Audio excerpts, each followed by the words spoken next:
Good morning, fellow Americans. What do you say? It is Thursday, November 14. So good to see you today as we roll out here with the Bill Press Show, coming to you live from our nation's capital, Washington, D.C., and our studio on Capitol Hill, just down the street from the United States Capitol building, where a big hearing yesterday on Benghazi accomplished nothing. It was just another Darrell Issa attempt to show off and to mislead people into thinking there's still something new about Benghazi. There's not. On this day, the big news is, of course, though, the numbers are out. The first numbers for enrollment in the Affordable Care Act under the new website. And as expected, the numbers are low. 1.5 million people actually completed their applications. for health insurance under the Affordable Care Act. Only 105,000 actually went so far as to sign up. But what's really amazing, given all the problems with the website, is that many people got through the process at all. But of course, given those numbers, there are some people in Congress, including some Democrats, who are saying, this means we have to change the law. No, it doesn't. No. Changing the law would be a big mistake. This just proves we got to get that website fixed because there's a lot of interest in it. People are ready as soon as the website can handle the flow and handle the traffic. In other news, the mayor of Toronto, Rob Ford, admits not only to smoking crack cocaine. Yesterday in front of the city council, he admitted to buying illegal drugs. He still says he's not going to resign. And new reports about troubles with the Keystone Pipeline. We'll tell you all about it right here today on The Bill Press Show. This is The Bill Press Show. Don't look at me. Your hair's a bit frizzy today. Oh, you should pick that up. Oh, you're such a dork. Loser. Here, let me help you with that. Oops. Every day, kids witness bullying. Oh, look. Your crush is looking at you. Poor you. They want to help, but don't know how. See, no one here's gonna help you, because no one Teach your likes kids how to be more than a bystander. Visit stopbullying.gov. If you drive buzzed, it could cost you around $10,000. You'll face major legal fees, major fines, and steep insurance penalties. You could lose everything. Nothing kills a buzz like getting pulled over for buzz driving, because buzz driving is drunk driving. When some people struggle with their mortgage payments, they become frozen, petrified. Not knowing what to do, they do nothing. But the people who take action are far more likely to get the most positive outcome. Making home affordable is a free government program. Call now to talk one-on-one with a housing expert about the options that are right for you. Real help, real answers, right now. Here at the GED Pep Talk Center, we have pep talkers standing by to get you motivated for your GED diploma. Text the name Terry to 69222 for a sympathetic pep talk. You show people what you really are. Or for a gentle pep talk, text the name Deborah. You know you're going to make people very proud of you. And if that's not enough, text the name Danny for an extreme pep talk. Prove everyone wrong. Show them you're the boss. Get your GED pep talk and find free GED classes. Text the name of the person you want a pep talk from to 69222.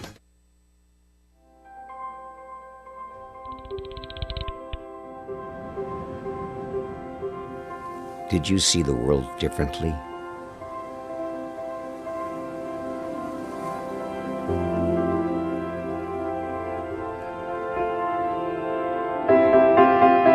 Did you celebrate the victory?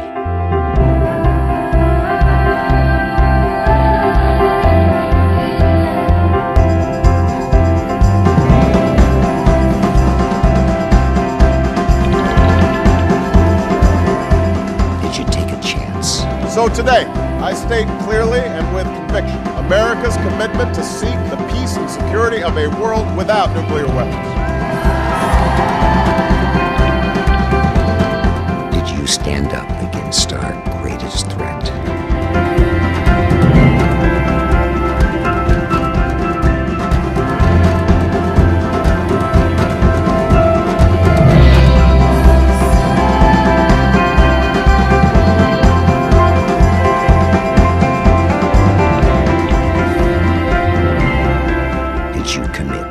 Change the world.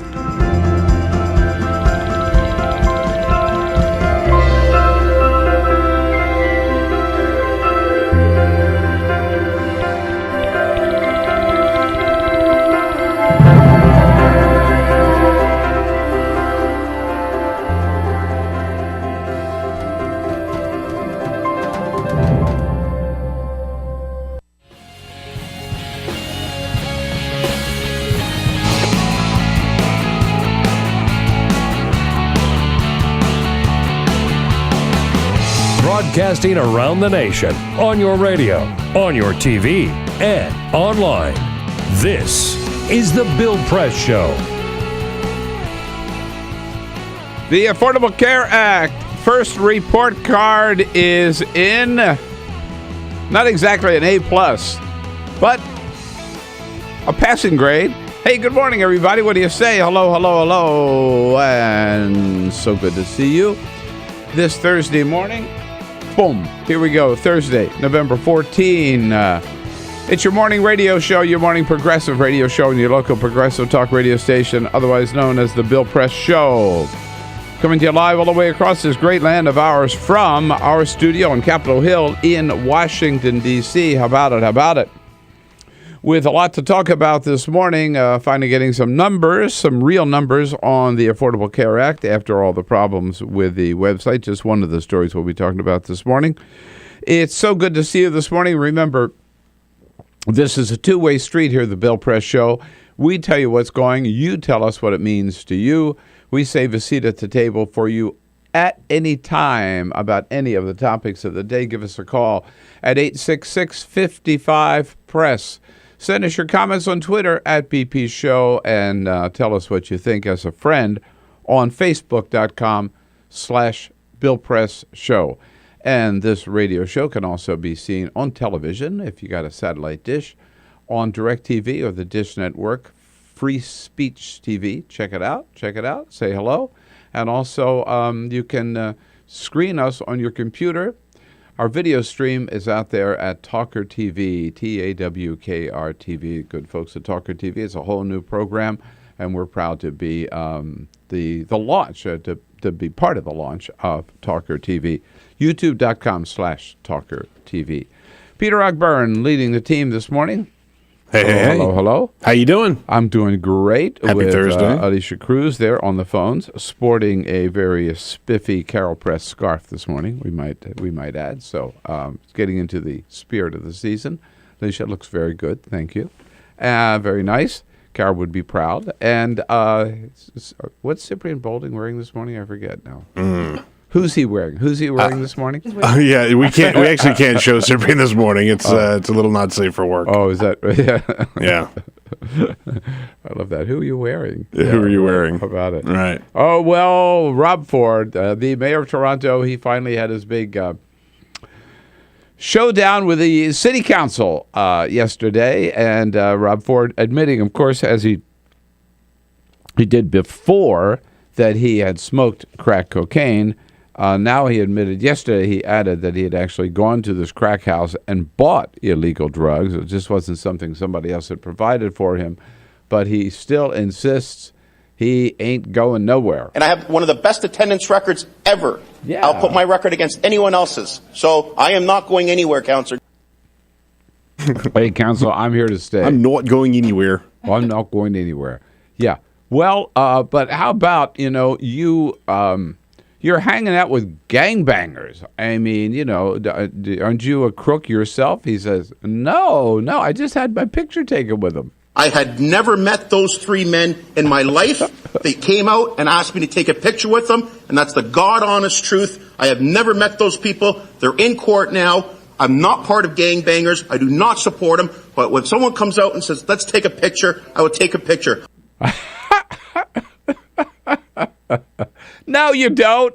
No, you don't. What a dumb defense. So if you're breaking the law, you're doing something illegal, you're out with a prostitute, you're robbing a bank, you're buying illegal drugs, and somebody says that you're breaking the law with, hey, aren't you Rob Ford? Let's have a picture. Yeah. You don't say, oh, good. Sure. Yeah. Right over here. Is the light right here? Let me fix my hair first. Yeah. I love that defense. No. It's so great. No. Of course I'll stop for a picture. I mean, what else am I going to do? Oh, my God. Absolutely. What a character. God. Oh, man. All right. Hey, what a great show we got for you today. We've got good people coming in from Media Matters, from Politico, from Yahoo News, from Emily's List, and from Public Citizen. There you go. That's the Progressive Hall of Fame here in Washington, D.C. today, and they'll all be coming here representatives of the above in today's Bill Press show. And yes, let's take a quick look at those, a good look at those enrollment numbers that came out yesterday on the Affordable Care Act.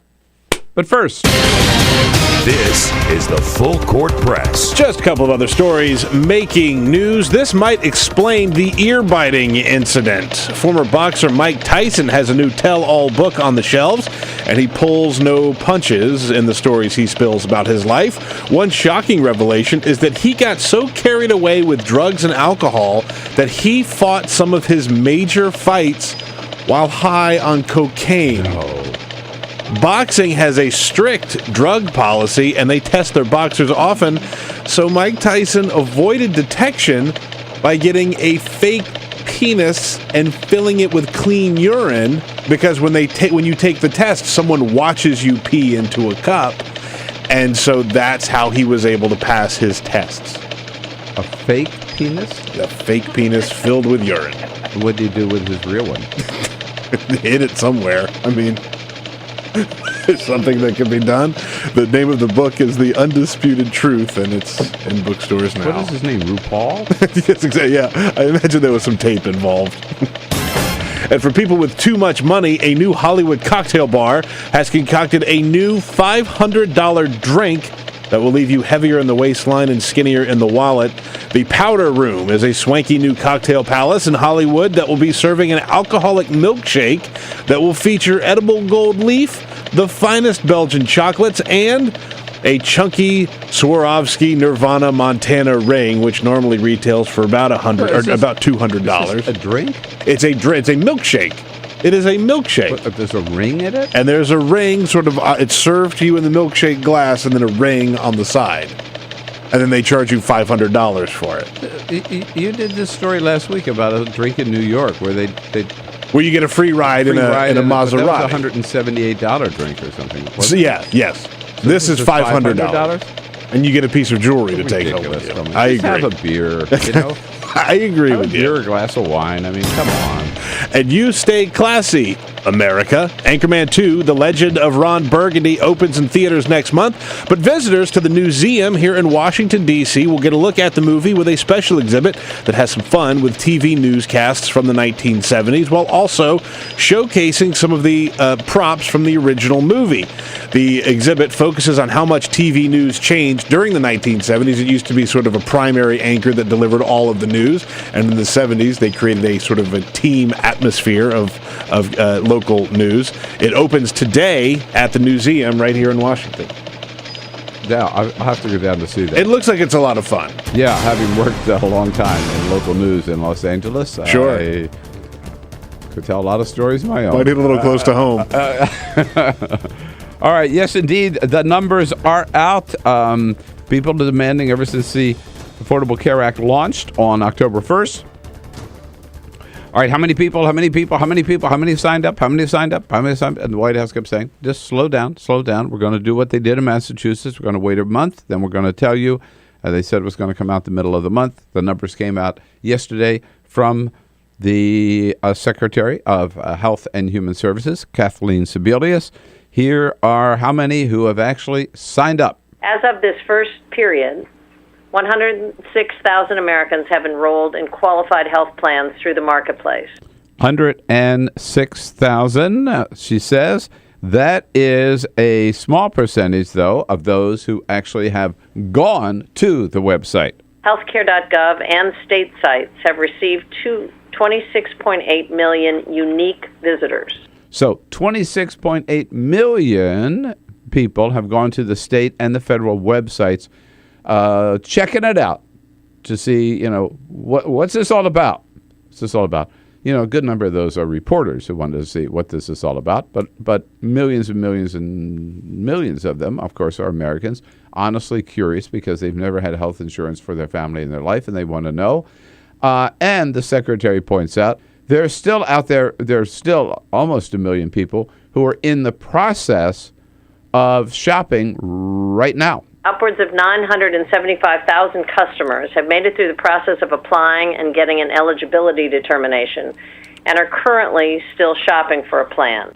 All right, so let's look at these numbers again because, well, first, let's just admit the numbers are not what they should be.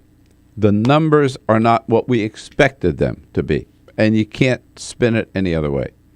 The numbers are low, lower than they must be, number one. But number two, it's no surprise. This is what the White House said was going to happen, and it could not happen any other way. It's no surprise given that the, tunnel, if you will, to get from no health insurance to health insurance was clogged, given that the vehicle for getting there, the means of getting there, this website didn't work. No wonder more people didn't sign up. But once it's fixed, I think we're going to see a real flow of traffic. So given the numbers, given the problems with the website, here are the numbers I think that we really have to think about. Number one is 26.8 million people in the first month. That's huge. 26.8 million people went to the website to find out what kind of health insurance can I buy. That shows there's a huge demand for this product. People want this. That's what we got to remember. People want this, and they need it for their families, and they're eager to buy. Of those 26.8 million people, 1.5 million people actually completed their applications. Nobody's talking about that number. All you hear is about the 106,000 number.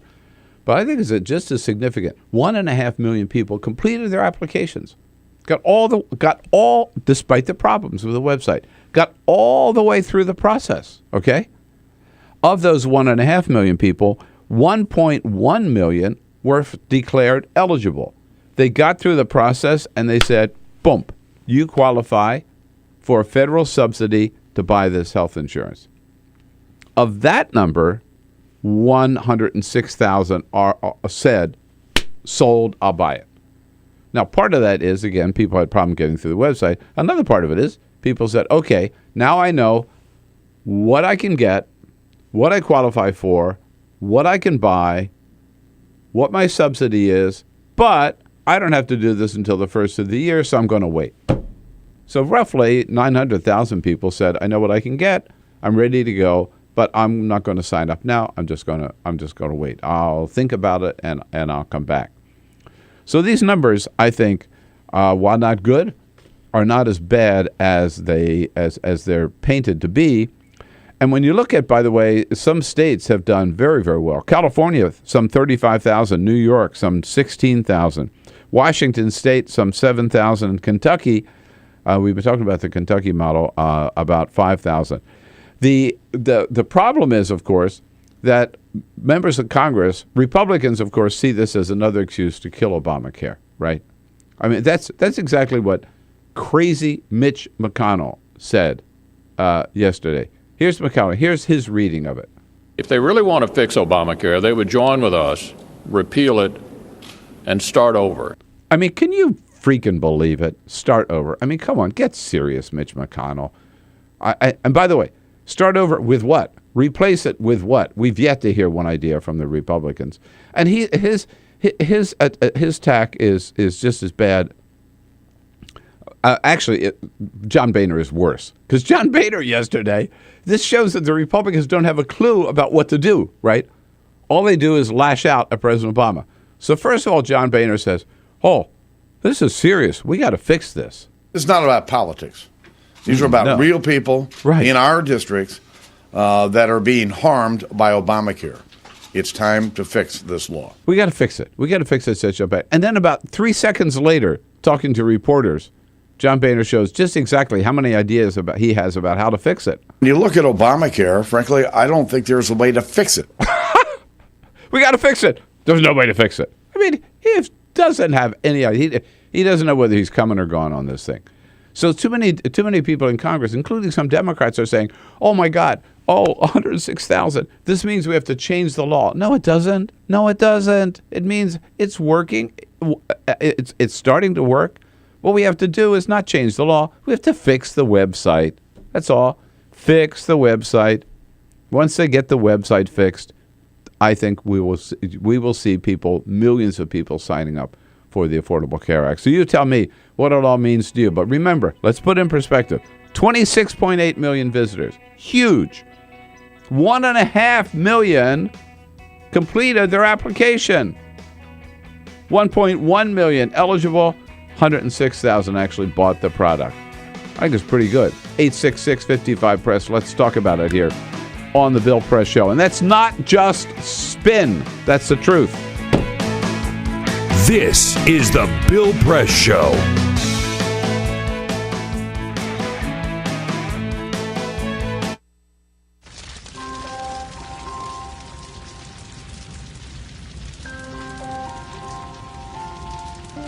A single ember that escapes from a wildfire can travel more than a mile. That single ember can ignite and destroy your home or even your community. You can't control where that ember will land, only what happens when it does. Get Fire Adapted now at fireadapted.org. Columbine, Virginia Tech, Tucson, Aurora, Fort Hood, Oak Creek, Newtown. Newtown, Newtown. Newtown. How many more? How many more? How many more colleges? How many more classrooms? How many more movie theaters? How many more houses of faith? How many more shopping malls? How many more street corners? How many more? How many more? Enough. Enough. Enough. Enough. Demand a plan. Right now. As a mom. As a dad. As a friend. As a husband. As a wife. As an American. As an American. As an American. As a human being. For the children of Sandy Hook. Demand a plan. No more lists of names. It's not too soon. It's too late. Now is the time. Before we all know someone who loved someone on that list. No more lists. No more. Who they might have been. No more. If we had just done something yesterday. It's time. We can do better than this. We can do better than this. It's time. It's time. It's time for our leaders to act. Demand a plan. Right now. Right now. You! Demand it! Enough. Enough. Enough. Enough.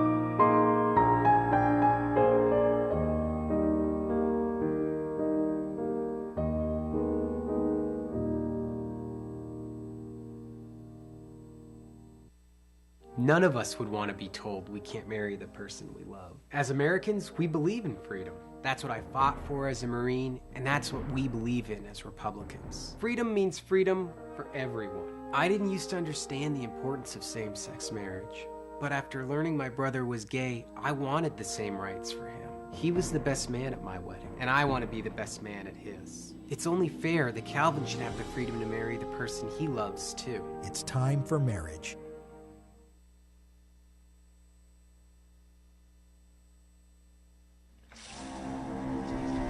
When some people struggle with their mortgage payments, they become frozen, petrified. Not knowing what to do, they do nothing. But the people who take action are far more likely to get the most positive outcome. Making home affordable is a free government program. Call now to talk one-on-one with a housing expert about the options that are right for you. Real help, real answers, right now. Here at the GED Pep Talk Center, we have pep talkers standing by to get you motivated for your GED diploma. Text the name Terry to 69222 for a sympathetic pep talk. You show people what you really are. Or for a gentle pep talk, text the name Deborah. You know you're going to make people very proud of you. And if that's not enough, text the name Danny for an extreme pep talk. Prove everyone wrong. Show them you're the boss. Get your GED pep talk and find free GED classes. Text the name of the person you want a pep talk from to 69222.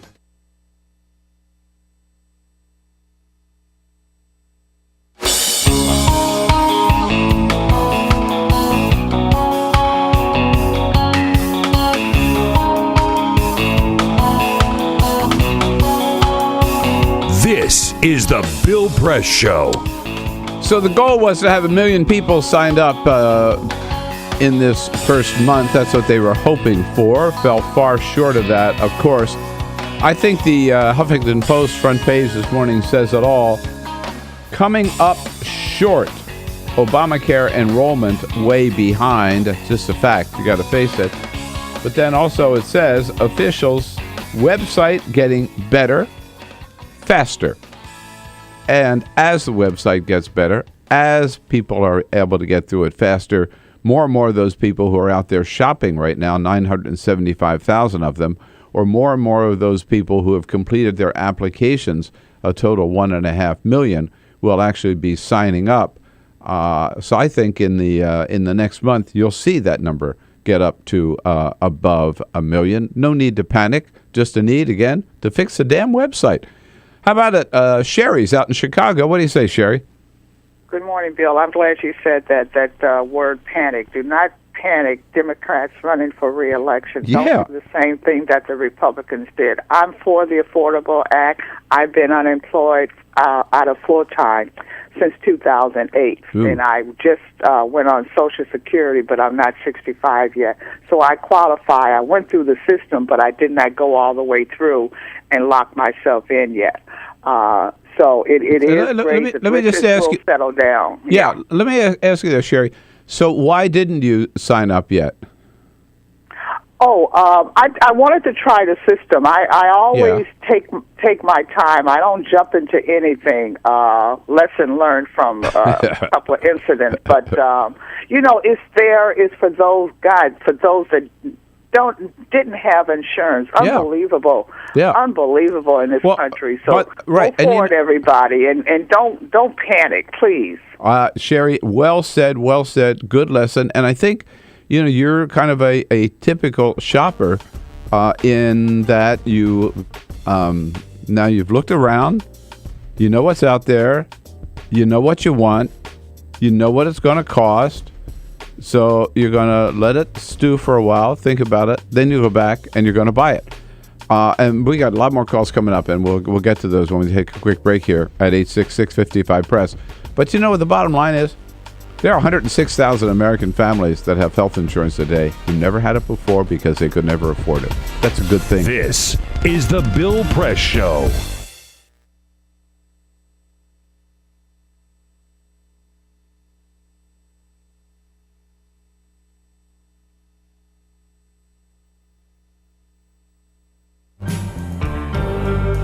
I'm a Piston fan.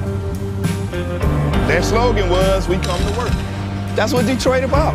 That's why they used it. It's a team thing. They won 2 championships, a team. There was no star. No mayor can come in here and be a star. It's a team thing. No governors can come in here and think you can do it by yourself. It's a team thing. You got communities. They got ideas, too. The only thing wrong with Detroit, people have lost hope here. Residents, city workers, so much corruption. They lose hope. But I grew up here. I love this city. I think it can come back.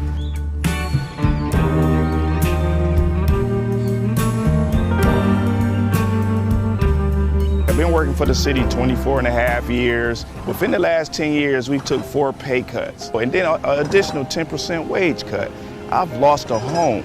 When you take all of the decisions out of the city of Detroit, all of us, then what do you have? Exactly what we got.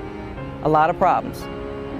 Every time the city seems to fall into a problem, it's always on the backs of us workers. You wake up out of a dead sleep and you jump behind the wheel and take off driving and try to get everybody there safe, not knowing really what you're pulling up to. Not eligible for Social Security, so the pension is my sole salary at this point.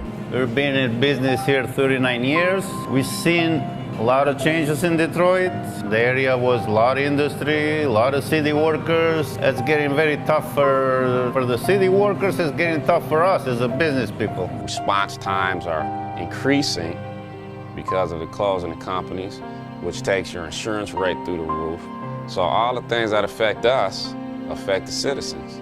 I worked for the city in different capacities for 29 years. I feel like an old jacket. They use me up and they throw me away. In my condition, nobody's going to hire me. I'm 68 years old. Half the times, I can't get my blood pressure medicine. It's either feeding myself, blood pressure, or paying bills. 754.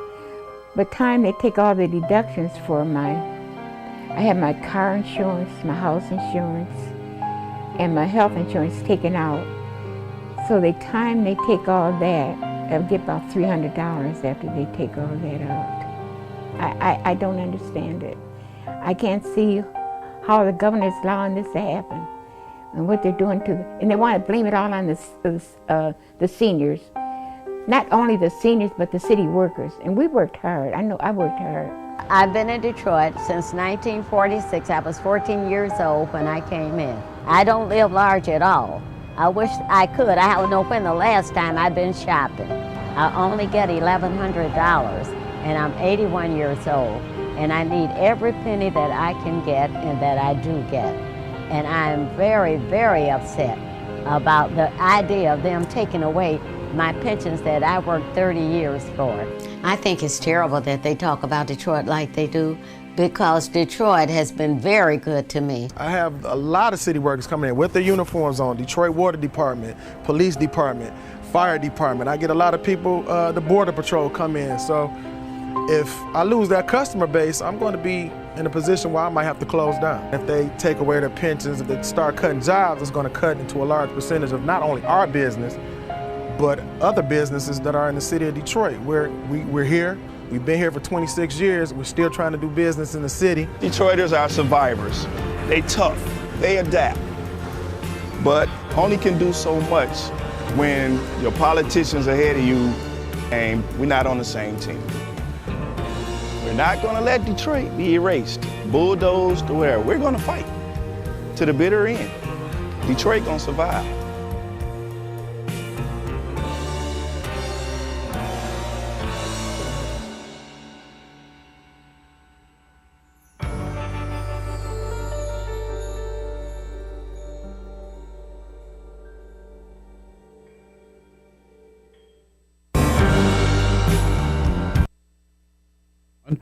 She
All right, making 34 minutes after the hour, we're taking a quick look and a complete look at these numbers. Yeah, when they tell you only 100, only, and that's what the headline and most of the websites is this morning. Only 106,000 people signed up for Obamacare. Yes, that's right. Yes, that's too low, way too low. But at the same time, there are good signs here that people are interested, and the website is starting to function. 26.8 million people, repeating that number again, went to the website, checked it out, went there because they were interested. They need health insurance, and they want it for their families. 1.5 million people actually completed the application. It's almost like that should be the number, but until you buy it, it's not really real.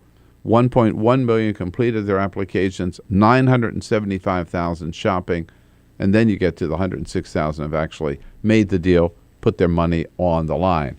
I think it shows promise, and I think certainly these Democrats in Congress who are panicking, saying, oh, my God, we're going to be in trouble in 2014 over this. I mean, Jesus, slow down. Just let them fix the website. We're going to be okay. John is in Sagertown, Pennsylvania. Hey, John, what's your take on this? Good morning.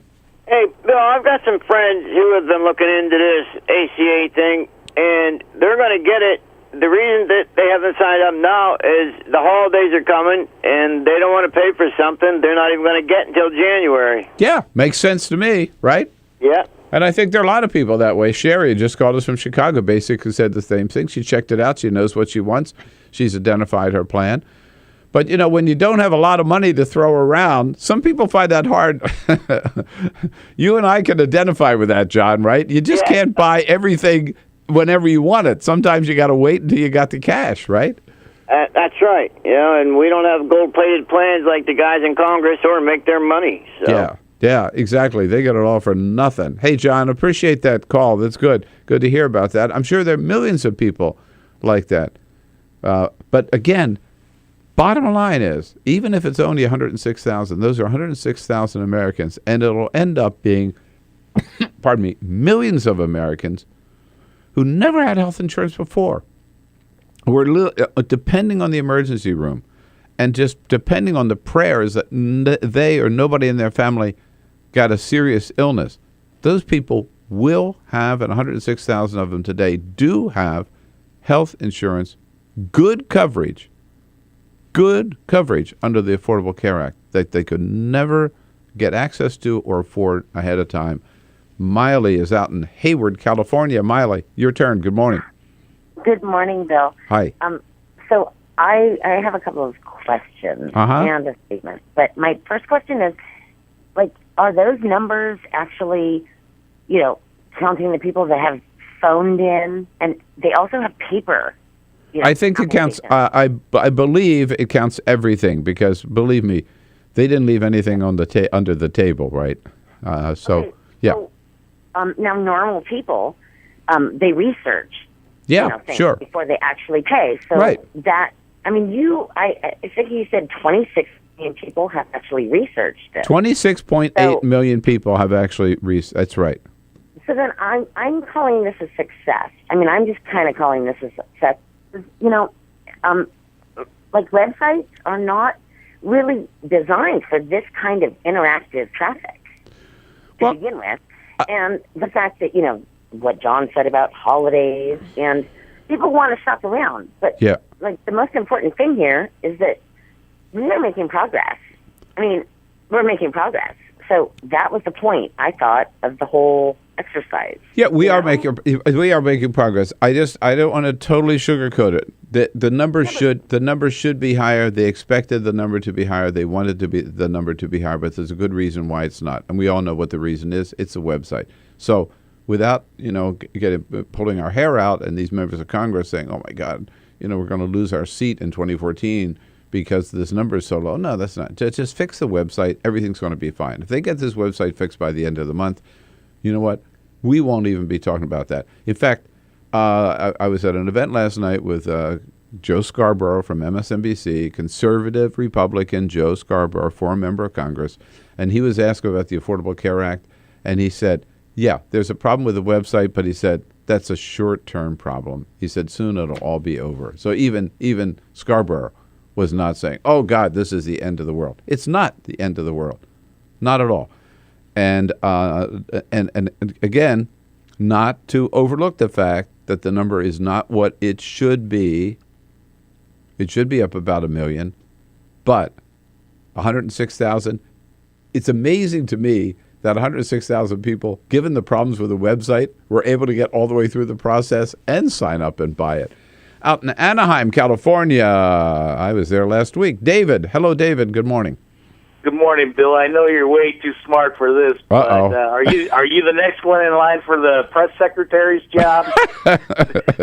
no matter how you spin it, that thing's going down the commode clockwise. No, it's not, David. If Obama went ahead, he had way too much humor. If he didn't want to make it look like he had given up on something or let the Republicans have a win. If he had let them go ahead and delay it for a year, They could have worked out all them bugs. Somebody knew David, that there was a problem that with is the a website. bunch of bunk, David. That's not. If you delay it for a year, you know, first of all, let me ask you, what's the Republican plan for health insurance? Oh, they don't have one. No, exactly, right? So they delay it. If they delay it for a year, you really think how long did they debate this thing in the first place, right? And they didn't have any alternative. So we got the Affordable Care Act. Do you really think if you delay it for a year, they'd be able to come up with something they'd accept and be happy with and make a compromise with Obama? No, David. You know, Bill, there's 1 million people in California that are losing their insurance that had private insurance plans. Yeah, and you know what? Those private insurance plans weren't worth the paper they were written on. They didn't cover hospital care. They had deductibles up to $10,000 or $25,000. I mean, people were getting screwed by the insurance companies, right? And the Affordable Care Act says there's a minimum standard you got to have in your plan. So, well, there's a lot of stuff that's right with the ACA, and then there's problems with it too. And you know what? Myself, I'm lucky. I'm already retired, and it doesn't affect me, other than knowing people that are having problems with it, including doctors. But here's the deal, David. There are problems with it, and you know what? Then here's what we do as Americans. We fix the problems. We know the problem with the website. Somebody said earlier, I think it was Miley, who said that websites are not designed for this kind of traffic. Yes, they are. Some of them are. Go to Amazon. Boom. Click. Go to ProFlowers. Click. Right? Or Sherry's Berries. They know how to do it. I've ordered many things from them. Go to Walmart. I mean, you got it. The commercial sites know how to do this. They should have contracted this out, but they didn't. Now they suffered the problems. Now it's getting fixed. Relax. These numbers are not great, but they're not the end of the world either. There's a lot of good news in these numbers, I believe. And the numbers are just, as the website gets better and better, the numbers are going to get higher and higher and higher and higher. And millions of Americans, here's the bottom line, millions of Americans who never had health insurance before, I repeat, now will have it. And they can afford it for their families. That's a good thing. On your radio, on TV, and online. This is The Bill Press Show.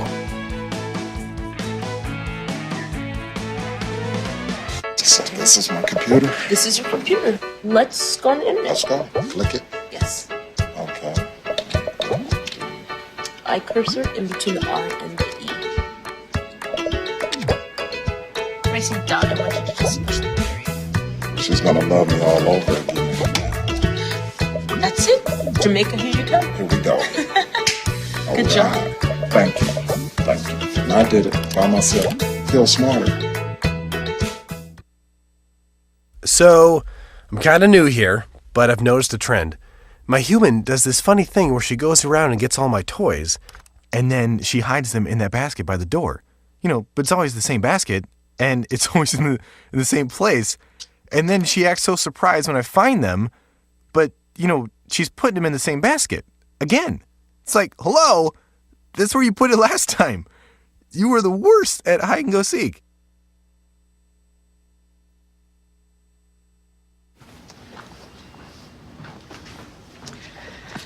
All right. I know this isn't any fun to talk about, but we should. Okay. So who's going to do what? I'll pack the dead batteries. Great. I'll only put what I don't need into a duffel bag. Perfect. That's totally unhelpful. No problem. Meanwhile, I will try to comfort everyone by speaking in a calm voice. And I'll try to get the generator going without any gas. Oh, let's not forget the cell phones, which probably won't work. Right. And who is going to handle supplies? I can forget to do a list for us. Thanks, pal. Well, I think we couldn't be any less prepared. I'm proud of you guys. Talk to your kids about who to call, where to meet, what to pack. Visit ready.gov/kids for tips and information. Hey, thanks for stopping by. I followed your character since the first episode. I'm a big fan. Big fan. Thank you. And listen, your storyline, it makes for incredible TV drama. Thing is, your drug use is very adult content. Too adult for the kids. So I'm gonna have to block you. Oh, man. Yeah. Well, have a good one. You're a nice lady.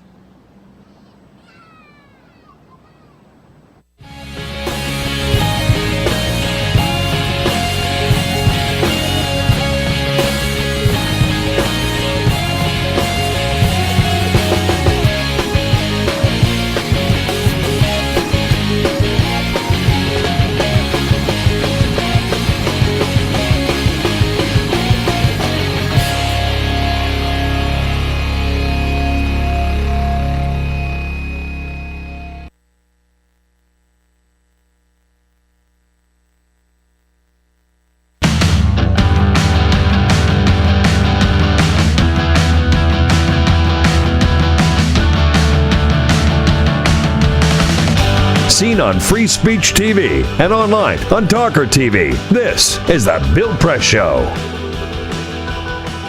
Hey, in the next hour, there have been some serious problems. It develops with the first stretch of the Keystone Pipeline. Some problems that should be carefully weighed before anybody would consider approving the construction of the entire pipeline. We'll talk to the Energy Director of Public Citizen at the top of the next hour, and then the President of Media Matters, Bradley Beychok, will be here to talk about Media Matters and their exposure of CBS, not only 60 Minutes, but another report on CBS. I'll get into that right now. We are taking a look at the big story of the day, the lead story of the day, which is the numbers released yesterday by the administration on traffic so far and enrollment in the Affordable Care Act through the health exchanges. That's the subject that Kyle Cheney covers for Politico, healthcare reporter, joining us on our newsline this morning. Hey, Kyle, good Thursday morning.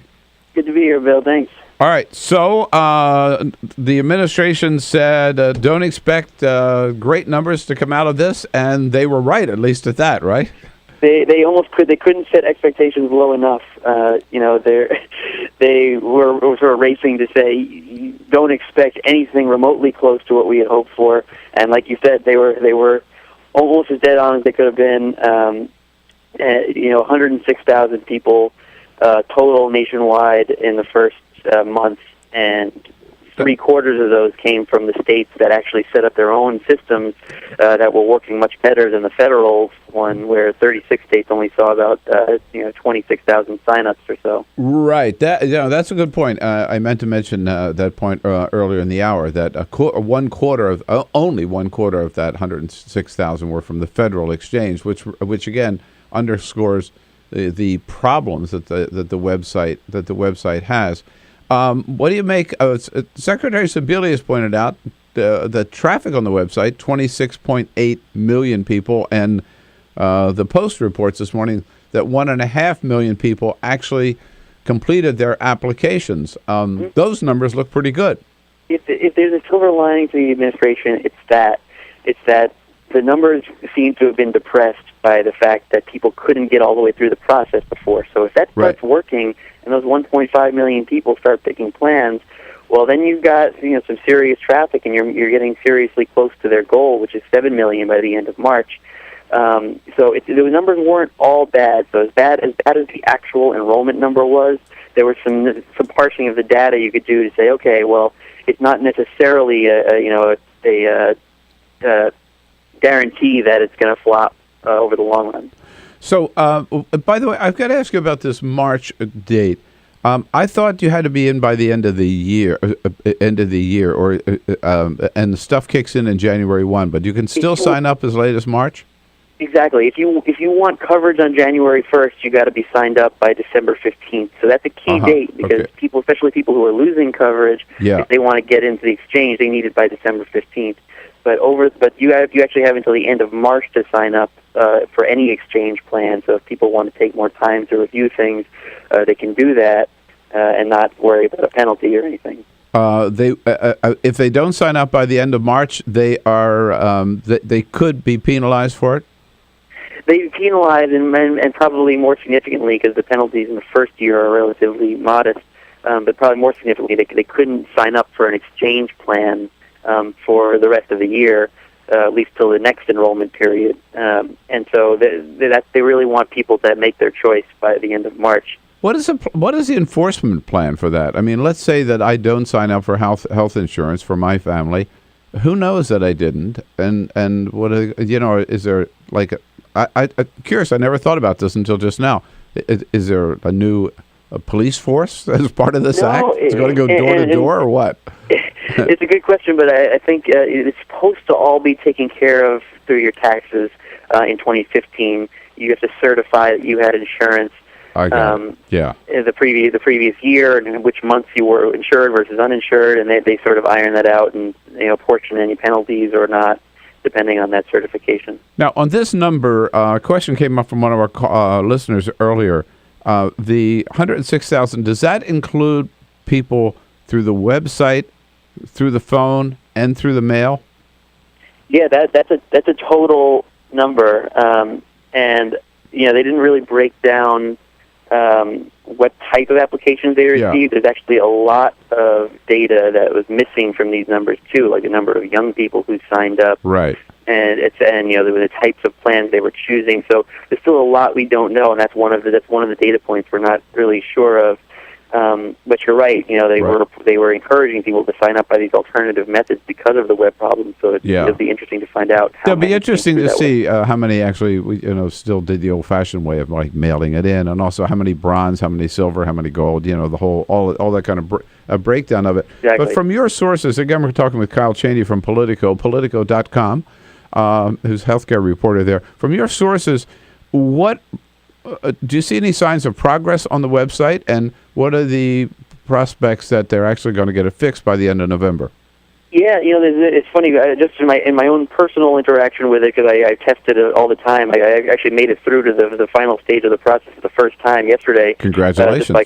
Just by coincidence, thanks. It's been many hundreds of times trying, but I think, and that's obviously anecdotal, but you talk to the administration, and they've got to give these daily briefings, and they make pretty clear that there are some metrics that they're seeing that are improving. Their error rate they describe is way lower than it used to be. The speed of the site.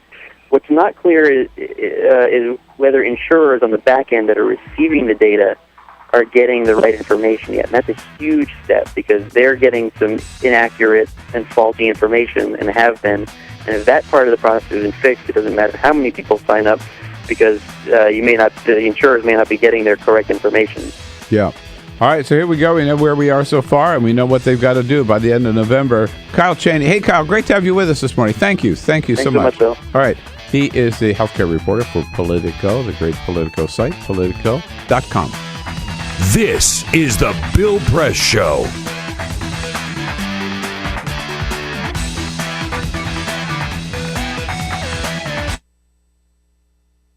It is possible to read the history of this country as one long struggle to extend the liberties established in our Constitution to everyone in America. In other words, who, according to our laws and culture, gets to be considered a person? The law creates legal personhood, and movements create law and change culture. So, how have the courts passed laws to shape our culture? That history goes way back before Citizens United. 1819, Dartmouth College versus Woodward, Supreme Court case, turned a corporate charter from a government-granted charter to a contract. This ruling gave corporations standing within the Constitution. 1886, Santa Clara County versus Southern Pacific Railroad. Though the court did not rule on corporate personhood, the decision was subsequently cited as a precedent to hold that a private corporation is entitled to the same 14th Amendment rights of due process and equal protection as human beings. This makes it impossible for us to make laws that treat local businesses any differently than giant multinational corporations, even if their business practices are deemed to be harmful to workers, the environment and communities, or if they have a history of violating the law. Hale versus Henkel, 1906. The court granted corporations the Fourth Amendment search and seizure protection. Dodge versus Ford Motor Company, 1919. The Michigan Supreme Court says the business corporation is organized and carried on primarily for the profit of the stockholders. Stockholder primacy is established. The purpose of the corporation, according to the court, is no longer to serve the public good, as it had been. It is now to maximize profit for shareholders above all else. Pennsylvania Coal Company versus Mahon, 1922. Corporations get the Fifth Amendment takings clause, meaning if you pass a regulation that impacts a corporation's ability to make a profit, that is deemed a taking, and they can sue for the right to future profits lost. This creates a chilling effect, and local and state governments become much more hesitant to pass laws in the public interest for fear that corporations can claim loss of potential profits that cities and states will be on the hook to pay. Buckley versus Vallejo, 1976. The Supreme Court rules that spending money to influence elections is protected under the First Amendment, in effect saying that money is speech. Citizens United versus Federal Election Commission, 2010. Today, the Supreme Court of Chief Justice John Roberts declared that because of the alchemy of its 19th century predecessors in deciding that corporations had all the rights of people, any restrictions on how these corporate beings spend their money on political advertising are unconstitutional. The court's ruling threatens to undermine the integrity of elected institutions across the nation. It's a rejection of the common sense of the American people.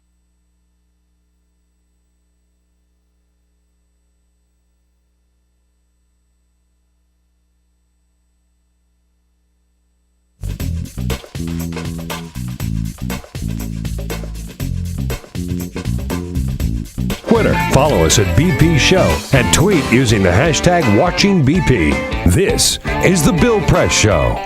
Keystone Pipeline, can we trust it? Well, let's look at the little section we built so far. That might have the answers. Tyson Slocum from Public Citizen will tell us all about that at the top of the next hour, and then we'll be talking about 60 minutes and more with the head of Media Matters, Peter. When we talk about Republicans running for president in 2016, you hear the names Rand Paul, you hear the name Ted Cruz, you see Marco Rubio. One name that Bobby Jindal. You know. One name that you haven't heard a lot of, though, is Paul Ryan, the guy that ran for vice president with Mitt Romney. Who? He was asked about it yesterday. He was in Iowa.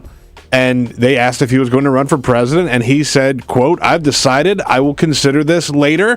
Once I'm through with this term, then I'm going to give a good, hard look at it." So he is thinking about running for president, but he's going to wait until after midterms. If he's thinking about it, he's the only person on the planet thinking about it. Paul Ryan, quickly forgotten, and rightfully so. This is the Bill Press Show.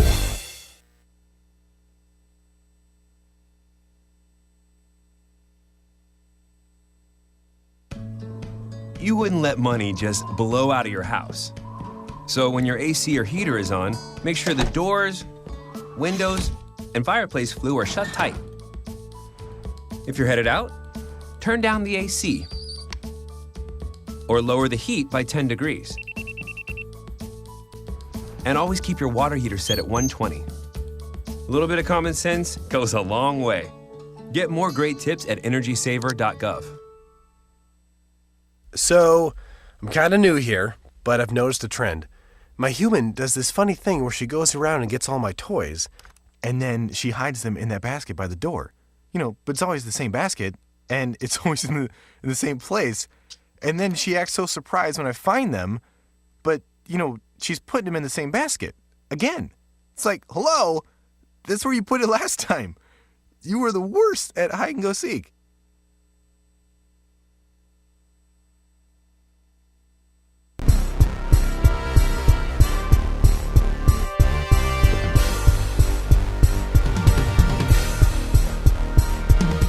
Good morning, fellow Americans. What do you say? It is Thursday, November 14. So good to see you today as we roll out here with the Bill Press Show, coming to you live from our nation's capital, Washington, D.C., and our studio on Capitol Hill, just down the street from the United States Capitol building, where a big hearing yesterday on Benghazi accomplished nothing. It was just another Darrell Issa attempt to show off and to mislead people into thinking there's still something new about Benghazi. There's not. On this day, the big news is, of course, though, the numbers are out. The first numbers for enrollment in the Affordable Care Act under the new website, and as expected, the numbers are low. 1.5 million people actually completed their applications for health insurance under the Affordable Care Act. Only 105,000 actually went so far as to sign up. But what's really amazing, given all the problems with the website, is that many people got through the process at all. But of course, given those numbers, there are some people in Congress, including some Democrats, who are saying, this means we have to change the law. No, it doesn't. No. Changing the law would be a big mistake. This just proves we got to get that website fixed because there's a lot of interest in it. People are ready as soon as the website can handle the flow and handle the traffic. In other news, the mayor of Toronto, Rob Ford, admits not only to smoking crack cocaine. Yesterday in front of the city council, he admitted to buying illegal drugs. He still says he's not going to resign. And new reports about troubles with the Keystone Pipeline. We'll tell you all about it right here today on The Bill Press Show. This is The Bill Press Show.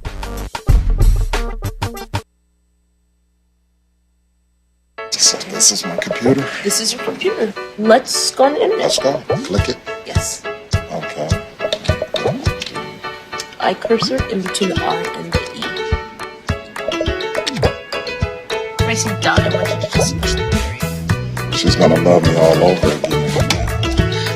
That's it. Jamaica, here you go. Here we go. Good job. Thank you. And I did it by myself. Feel smarter. So, I'm kind of new here, but I've noticed a trend. My human does this funny thing where she goes around and gets all my toys, and then she hides them in that basket by the door. But it's always the same basket, and it's always in the same place. And then she acts so surprised when I find them, but, she's putting them in the same basket. Again. It's like, hello? That's where you put it last time. You were the worst at hide and go seek.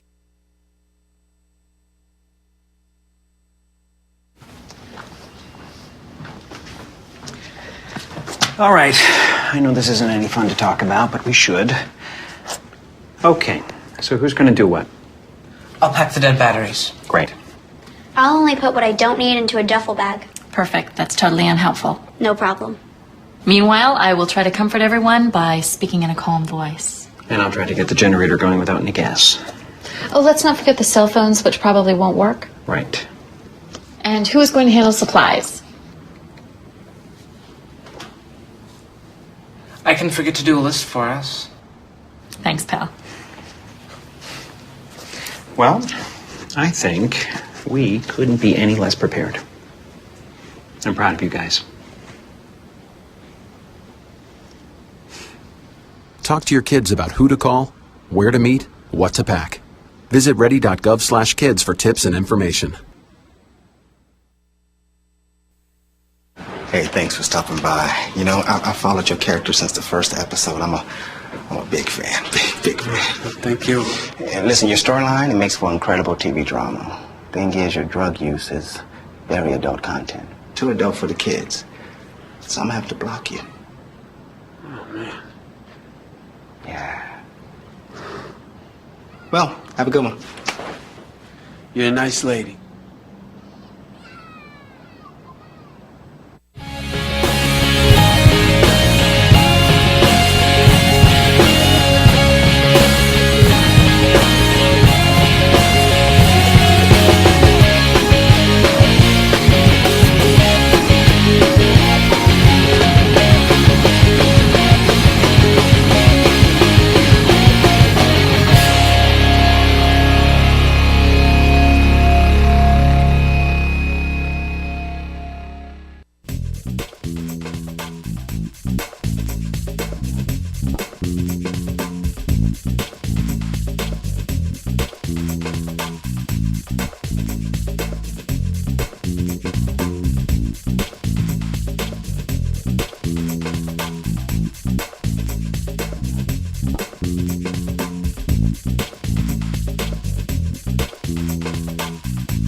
Broadcasting around the nation, on your radio, on your TV, and online. This is the Bill Press Show. Well, the numbers are in, and they're not good. Only 106,000 people have signed up for Obamacare, but given the problems of the website, no surprise, 26.8 million people actually went shopping for affordable care, for health insurance, which is a great number. Good morning, everybody. What do you say? It is Thursday, November 14. Good to see you. Welcome to the program, The Bill Press Show. Booming out to you live from our nation's capital on our studio on Capitol Hill in Washington, D.C., where we've got our eye on what's happening here on the Hill with the Senate and with the House. This totally silly, pointless, resultless, if you will, hearing on Benghazi yesterday. But what do you expect from Darrell Issa? They're just showboat exercises for him. Down at the other end of the White House, at the other end of Pennsylvania Avenue, actually, keeping our eye on what's happening at the White House, with the White House dealing with these Obamacare numbers that came out yesterday and pointing out that once we get the healthcare website fixed, those numbers are just going to grow and grow and grow. Wherever it's happening, we've got, we'll bring you up to date on the news of the day and look forward to hearing from you at 866-55-PRESS. Our whole team is here. Peter Ogburn. Hey. With Alicia Cruz this morning on the phones, and Cyprian Bolding keeping us looking good on the website at the video stream at youtube.com/TawkrTV and on Free Speech TV, which you can reach on your satellite dish of the DirecTV or the Dish Network.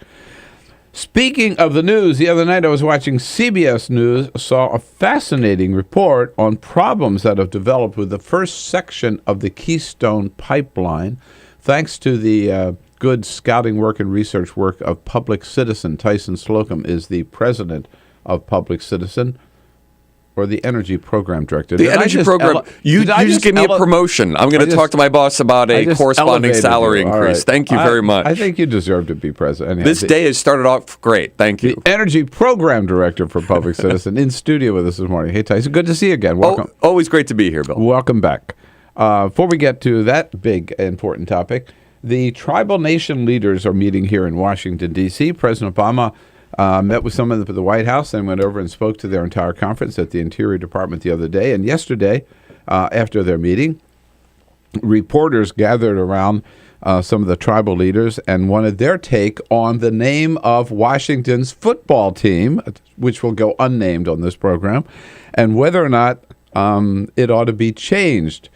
Tribal leader Wallace Coffey from Oklahoma said, well, let's put it this way. Until they do, God's going to punish them. We know that they're going to continue to lose until they do change their name. There it is. That's the punishment, That's right? Pretty sick burn. I mean, if they're doing that tribal dance against the team, man, there's no way back, huh? Yeah. What do you think? Dan Snyder's going to do it?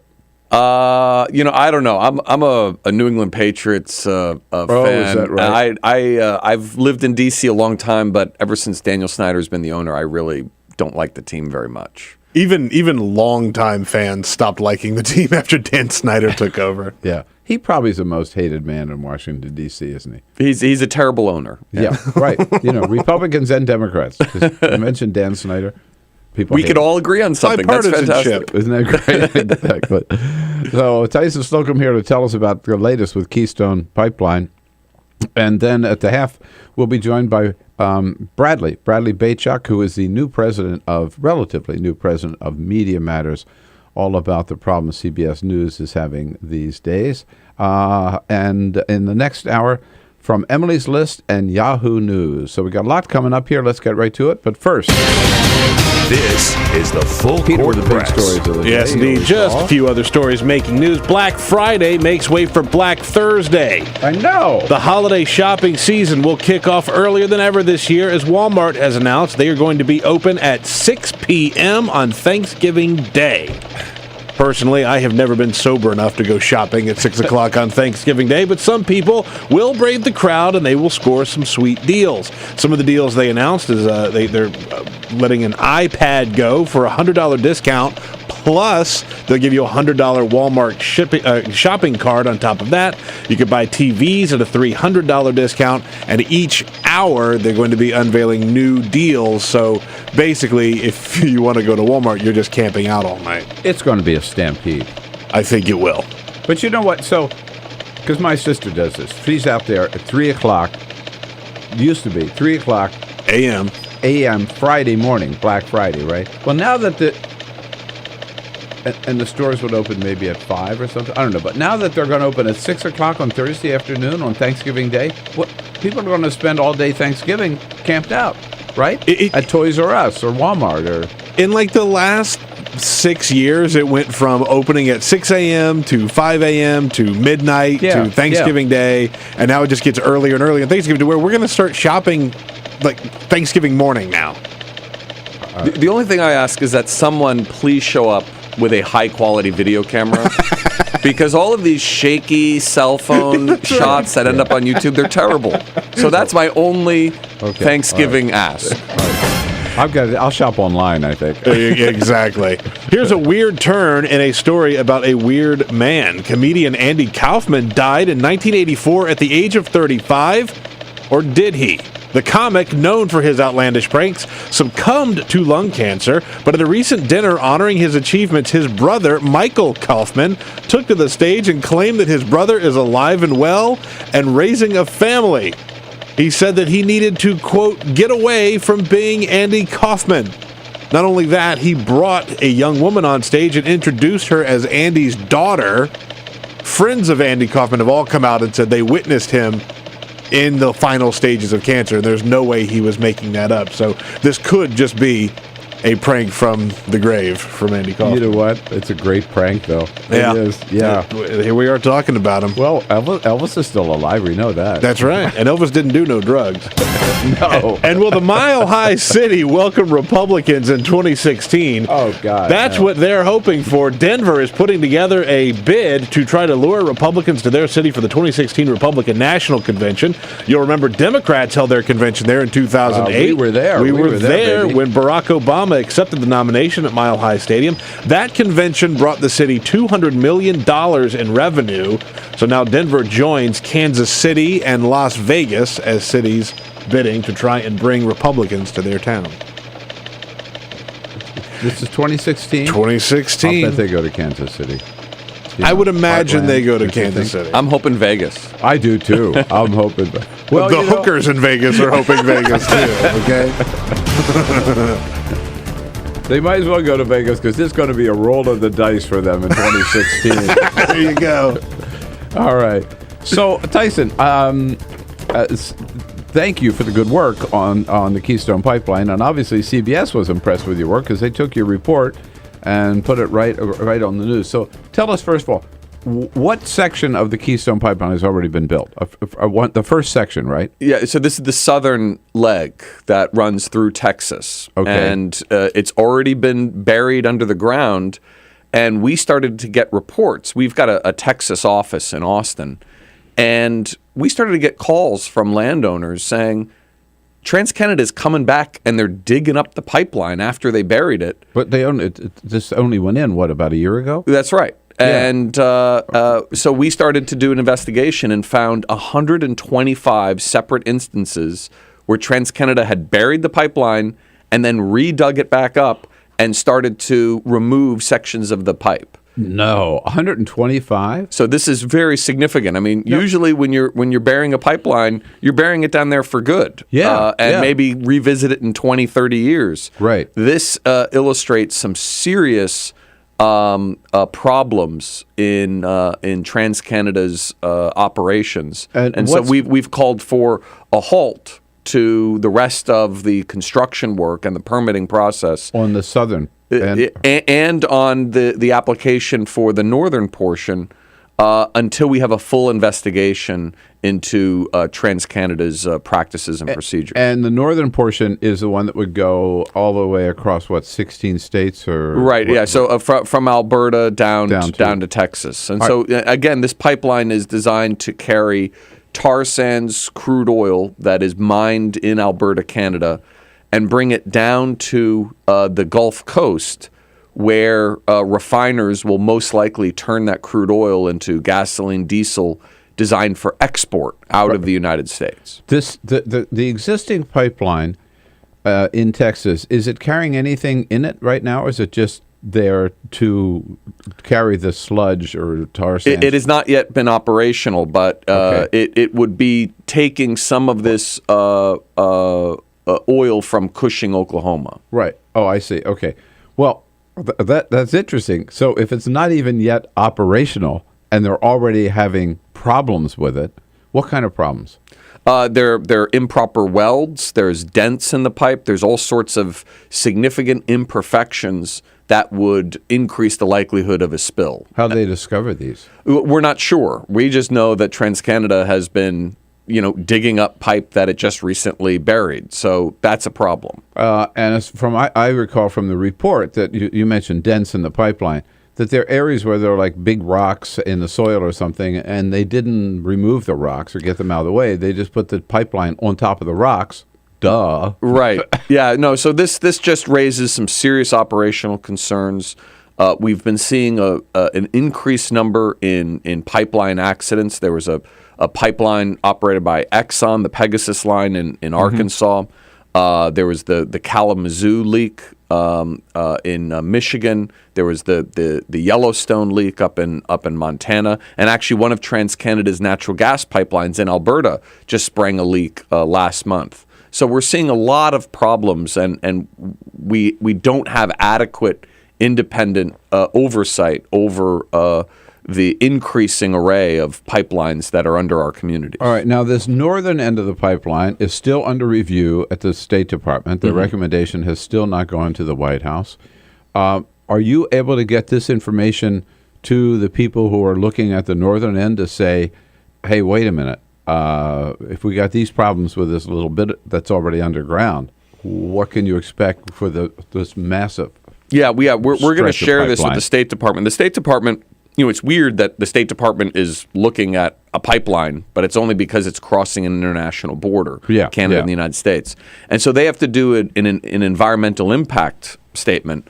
And one of the things that we're going to be raising is, if TransCanada is having these types of problems, that's going to raise the likelihood of some sort of environmental problem due to a leak. And so I think that is legitimate grounds to have a delay in the permitting process. What is the timeline? What do you hear from when is the State Department supposed to complete its review and make its recommendations? We're hearing that the final decision will be at some point in early 2014. And the president, it's interesting. It's hard to read where President Obama is on this, because he has said, I don't buy the numbers that there are going to be all these thousands and thousands of jobs. I think he said one time like 50 permanent jobs or something, right? Oh, yeah. To operate a pipeline, it's less than 50 jobs. Now, there are an awful lot of jobs involved in the construction. Right. This is a large capital-intensive project. But once the thing is done, those are all temporary jobs. Once the project is complete, it's just the operation. Now, if TransCanada keeps digging up pipe, that's more jobs. So I guess the imperfections in the pipeline it's a perpetual job creator because of the pipeline defections. If you want to be the president whose legacy is that I'm the one who put this country in a new direction toward renewable energy, and wind and solar, and reducing our dependency on fossil fuels, how can you possibly approve the Keystone Pipeline? Exactly. And it would be one thing if the Keystone Pipeline was going to lead to energy independence or lower energy prices for struggling households and motorists, but it's not going to do any of those things. We're already getting 1 million barrels of Canadian tar sands crude every single day into the Midwest United States, where it's refined and processed into gasoline. But that's not lucrative anymore because the United States isn't using as much gasoline as we used to. Where the money is getting that gasoline and diesel into the international market, where you can charge higher prices and refiners can have bigger profits. And the largest export right now in the U.S. economy is refined petroleum products like gasoline and diesel. And 75% of that is coming out of the Gulf of Mexico. So that's what the Keystone Pipeline is all about. It's all about getting landlocked Canadian crude oil into an international port where it can be exported to China and other countries. Yeah, it's all about our doing here something which Canada is not willing to do itself for environmental reasons. Tyson Slocum here, the Energy Program Director of Public Citizen. It's onlinecitizen.org, right? Onlinecitizen.org. But right now we've got more to talk about. In fact, I want to get to about gas prices. And yesterday we were told that the United States has achieved energy independence, or did so at least, in the month of October. We'll continue with Tyson Slocum here. Your call's welcome. Keystone Pipeline, more bad news, 866-55-PRESS. This is the Bill Press Show.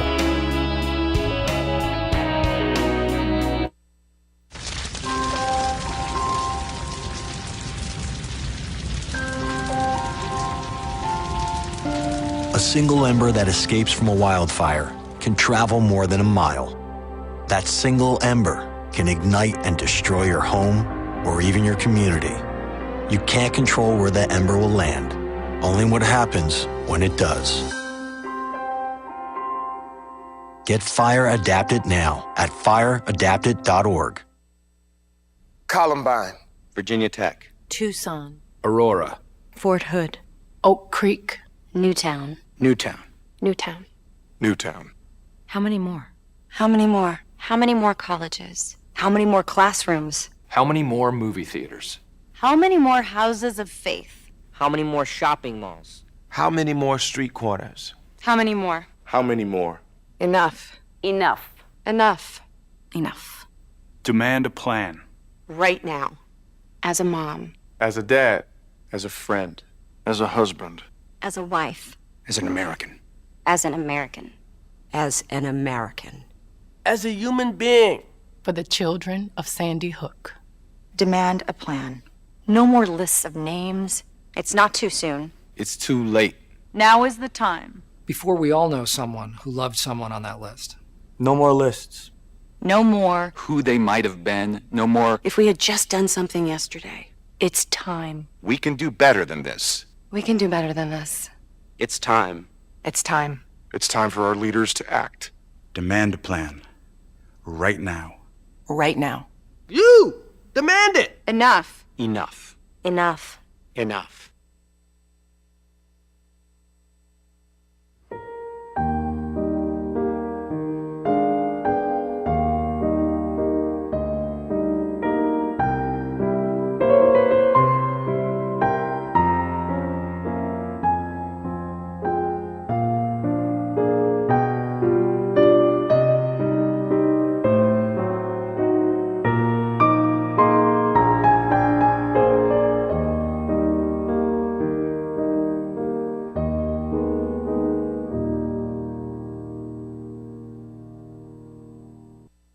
None of us would want to be told we can't marry the person we love. As Americans, we believe in freedom. That's what I fought for as a Marine, and that's what we believe in as Republicans. Freedom means freedom for everyone. I didn't used to understand the importance of same-sex marriage, but after learning my brother was gay, I wanted the same rights for him. He was the best man at my wedding, and I want to be the best man at his. It's only fair that Calvin should have the freedom to marry the person he loves, too. It's time for marriage.